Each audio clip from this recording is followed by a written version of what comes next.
Keith, how you doing? I'm doing better than those Michigan Wolverines. Oh. Okay, so Keith, look, we were going to say happy birthday. You can forget that now. What we are going to do, Okay. what we are going to do is I'm doing better than those Rutgers. I knew that's where you were going next. Thank you, Keith. Thank you, They Keith. call them, the Knights or something like that. What's the nickname? The Scarlet Knights. Thank you. Yeah, Scarlet Knights. Yeah, we're good. Yeah. We can't all be Pitt Panthers, Keith. We can't all be that. So Keith, since This you're is true. yeah, so Mr. Pitt Panther, since you're now you've now left Salt Lake City and landed in Vegas, what we need you to do is your guy Kenny Pickett is now the favorite, the odds-on favorite to win NFL Offensive Rookie of the Year. Drop a couple bucks, and it's time for you to go over there and drop 100 on that. And then when you're done with that, to show your Giants fandom, the Giants are plus 700 to win the NFC East. You and I will split it. Go ahead. Got it? Yeah, I'll probably do the Giants before I do the Kenny Pickett thing. You should have seen Jeff's surprise when there were actually odds for Kenny Pickett to win the Rookie of the Year when he was researching that one. It totally leaves out the odds of whether he actually gets the starting job. Oh, absolutely. Well, it's irrelevant at this point. Yeah. It doesn't matter. All right, Keith. Fresh out of Salt Lake City into Vegas, what did you see in Utah with the Summer Sixers? You know, it's weird. Like the guy that I think everyone was paying close attention to, or I was Trevelyan Queen, and then number 2 outside of that was Jaden Springer. And Queen, I mean, he showed certain flashes in the first game. Like, and initially, it just seemed like he was rushing his shot. He was doing a lot of other things. And then in the second half, you know, he stepped up, and I saw some of the things that, you know, why he was the G League MVP.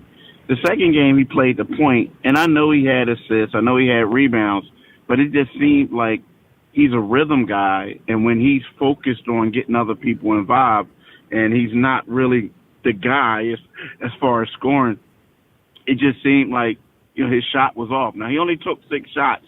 There were times where he was open and they didn't get him the ball, but at the same time, you know, you can't go over. You know, and if you're a 25-year-old G League MVP playing in the Salt Lake City Summer League, so I wasn't, you know, I mean, I got mixed results with him, like mixed feelings. Now the thing about Jaden Springer, he was kind of sort of similar.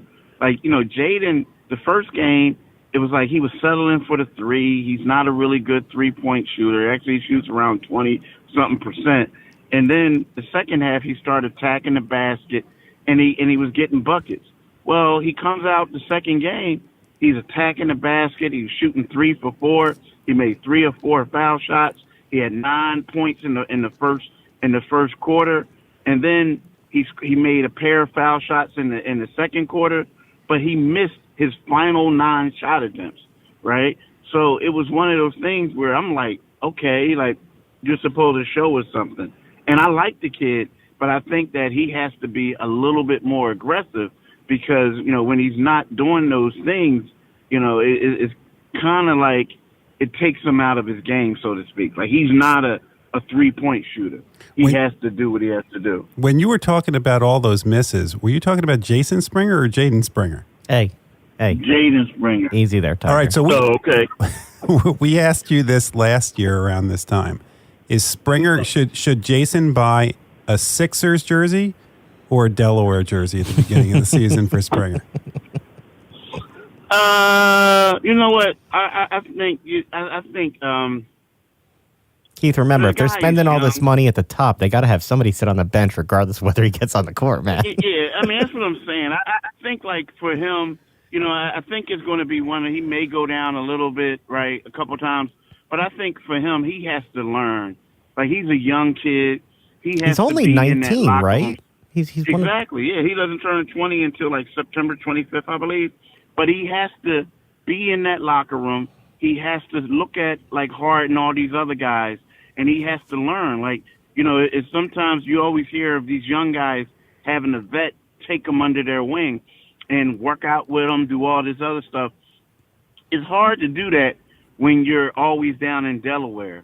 You know what I mean? You go from, like, at that point, it's kind of like being, you know how every park they got one court that's like the varsity court, so to speak, where all the players play, and then they have like the B court where it's not really the good guys, but you're the man on the B court, and well, he needs to be on that A court, so to speak, and learn from these dudes for him to be, for him to grow. I think so.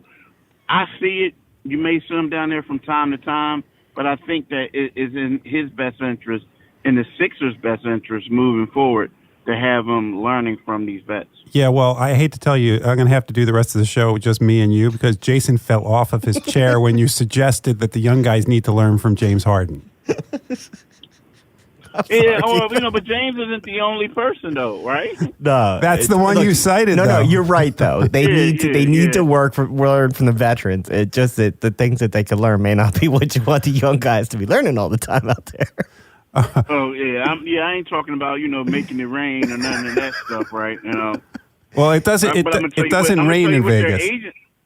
I'm gonna tell you, their agents are. They're gonna say, "Hey, you're not gonna learn one thing. You're not gonna learn how to leave $15 million on the table." That's what their agents gonna say. So that leads to about 20 minutes ago, working hard, get off a plane, and knocks out a story. Tell us what the latest is with James Harden and the Sixers. Well, the Athletic reported that James Harden. I mean, we all knew that James was going to take less money, but instead of like taking $10 million less, he's actually taking $15 million less. And what that actually does is, in a way, it creates more cap space for them to be able to go out and get somebody else, right? So, yeah, and the thing is, James is committed financially to winning the championship, and he knows that like they're unable to unload Tobias Harris. He knows he makes so much money to whereas he can take less to help bring in more. And then, hopefully he hopes that the Sixers can turn that into a championship. Now, the one thing is good too, because the guys that they're getting, like PJ Tucker, is a guy who played with them, and PJ is like a physical guy, a guy that gets in people's faces. He's an intimidator. He can also knock down the three, who could create the space. And, right now, you look at the 76ers roster, they still have to make some upgrades. So the things that James doing helps from just a roster shaping standpoint. So who are they targeting with some of that money? I mean, Jeff and I were looking at it. The tallest guy on their roster besides Joel Embiid to play backup center is Charles Bassey, and he's between 6'9" and 6'11", depending on where you look. I have a chance again. Yeah, the thing about it, we're looking at there are certain guys I can't really put my finger on centers who they're going to target, especially like with this new information. I mean, I basically think that we're talking about trades and stuff like that and getting things together. Now maybe they can go out and get a free agent, but to me, I think we all talk about the backup center spot, but they also need some wings who can shoot the ball as well. You know what I mean? And then you got the thing about. With PJ Tucker, those exist in basketball? You're allowed to do that, Keith? I mean, hey, I think you better, right? You better get one. What about Cassius Winston? It looks like he has not met a shot that he doesn't like. Yeah. I mean, Keith, that just stopped you dead in your tracks. Now you're killing the Michigan State guy. Of course I am. It is. Yeah. Keith, what's around the league? Like, I don't understand, okay? So Kevin Durant says he wants out. And apparently the Nets asked for basically a key to Minnesota along with everything else in the trade. If they're asking for that from Minnesota, why do the Sixers keep getting mentioned when they really can't even trade a first-round pick? And I don't seem to see the assets that they were asking for from Minnesota. Why did the Sixers' name keep coming up in that? Well, I mean, why wouldn't their name come up in it? Because what do they have to give? Well, I don't think they have a lot to give at all. But the thing is, I hate to say this. Sometimes when we hear things, other teams are linked into it. I think that just about every team in the NBA, maybe not the Spurs, because they're committed to their rebuild right now. But just about every team in the NBA, when the Kevin Durant comes up, a player of that magnitude, you have to consider it. You have to make a couple phone calls.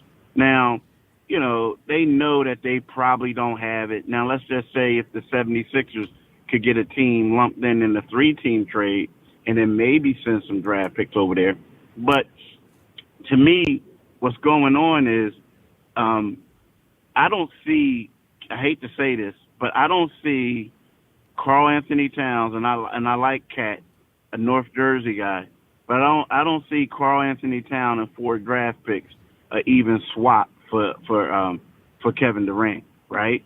So a lot of times, stuff comes out there. It's just basically letting you know what they want. Now also, but what else were they asking for? Because it seems to me you might have to do more for that. So maybe Minnesota didn't want that. Maybe Minnesota knows, that Kevin Durant's agent is probably saying, look, bruh, we ain't trying to go to Minnesota. Like, you know what I mean? So you can make that trade all you want to, and you'll have a problem on your hands. But one thing I will say, you'll tend to hear like certain teams' names come up and stuff, like the Sixers, because of everybody knows that Daryl Morey really, really wants to win. And Daryl Morey is always trying to make trades. At least he has in the past when he was at Houston. So I wouldn't really read too much into that, you know what I mean?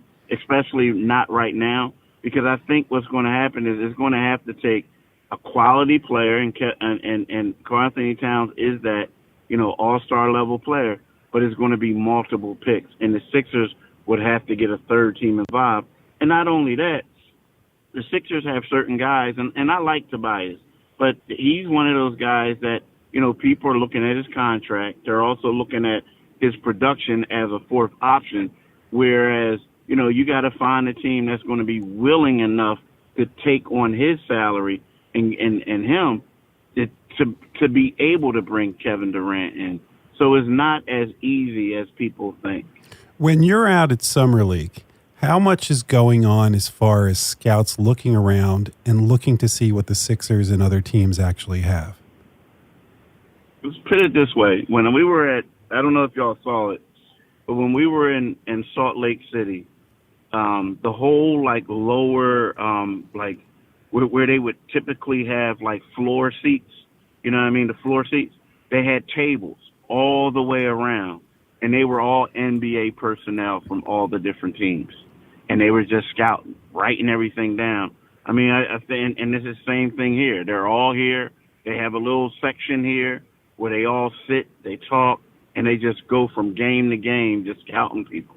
So they're all paying attention. And another thing is, there's a lot of times where the thing about the Summer League and the thing about the All-Star game and there's another, the Summer League and All-Star game basically is where you can get all these executives together. So instead of basically, and the other one is the draft combine. So instead of basically picking up a phone or what have you, it's like guys can actually meet and have these discussions, so this is huge. And yeah, they're looking at the Sixers, they're looking at everything. I mean, heck, the Golden State Warriors is out there scouting guys, so they're all looking just so when they go and they they could get into a possible trade, they can come back and say, okay, well, we know this about that guy. And the funny thing is, they're not just asking people about the person on the floor. They're asking about background. They're asking a lot of things. So these things right here, there's a lot of scouting going on, so to speak. Oh, they actually ask background questions, unlike the Flyers. Sorry. You'll hear about that later. With regard to Paul Reed, everybody here thinks that Paul Reed, just because when he plays the way he plays in a Summer League game and in the limited minutes that he plays during a game, that he's got this massive potential. When you look at him, at least at what we've seen in the Summer League and what we've seen before, do you see a player who can be a pivotal part of the rotation going forward? I think he can develop into that. I do now, but I'm not just basing that off of what he's doing in the Summer League, because he's supposed to do this in the Summer League.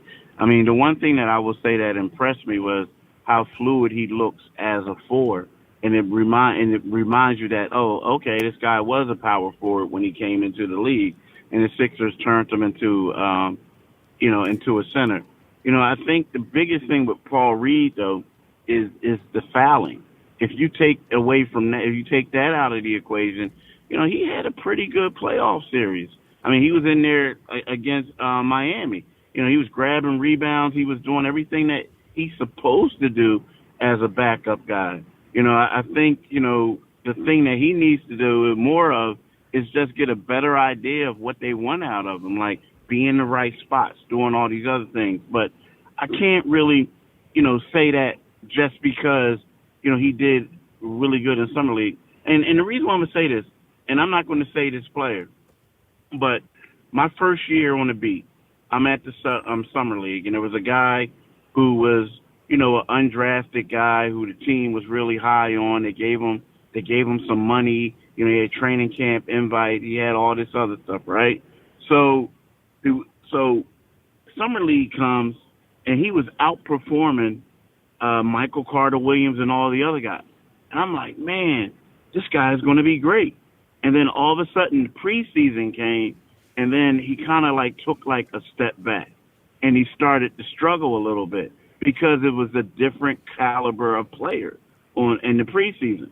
And then the level of play from he didn't make the team, but the level of play from the preseason elevated once the regular season went. So when you see these guys, a lot of times, the Isaiah Joes, the Paul Reeds, the Trevelin Queens, all those guys are supposed to play well. When they struggle is when you start to question stuff, because you're saying to yourself yo, this is you're playing with G League competition or overseas quality of competition. You can't struggle against these dudes. I often enjoy the story within the story for you, whether it's a feature on a player or when you're covering a game, you have some comments that offer insight.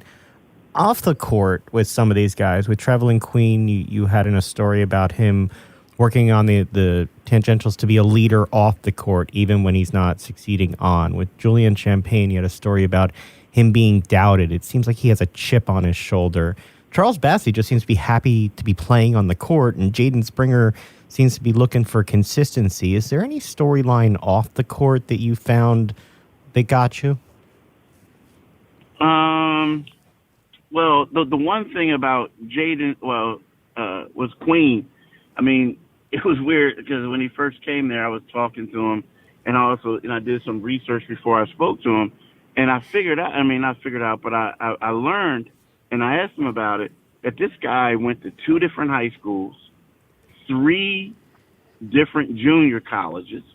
He actually was at 2 different colleges, because he shows up at Western Kentucky. He never plays a game there, and he's supposed to commit there, and then he decommitted, but he was already at the school, right? So it's to me, and then he was homeless because they got kicked out of their apartment at the second junior college. So he was living in a car. He was literally living in a car. And then his family said, look, dude, you need to get out of there. You need to go somewhere else. So, you know what I mean? So to me, that was a pretty good story, because it's wow, this guy, because, he's 25 years old. He just inked a 2-year partially guaranteed deal. The deal, if he makes all the money, is worth $3.5 million, but only $330,000 is guaranteed for this season, which is, I'll take that. But the thing is one of those things where, you look at it and you say, wow, he's old. But then you look at all the things that he's been through, and you're like, okay, well, let me give this guy some props for not giving up. Because we're talking 2 different high schools, 3 community colleges, junior colleges, and then, 2 colleges. And then, he goes and he goes to the NBA. There's a lot of these guys that are on this team that won't be with the Sixers or won't be with Delaware when it starts the season. Do the guys bond together, or do they realize this is just their showcase? like, for example, Tyler Bay is there. Is Tyler Bay somebody that will stick with the team in any capacity? Does he sit there and know that, I know I'm not going to be with the Sixers, I'm going to be somewhere else? I mean, it depends. I mean, I think, it's one of those things. I think right about now, if they all bond, so to speak. I mean, even if they don't, and I'm not saying this about Tyler, but even if they don't want to bond with people, they bond with people. You know what I mean? Because it's all an audition. Like you said, he could end up on the 87ers.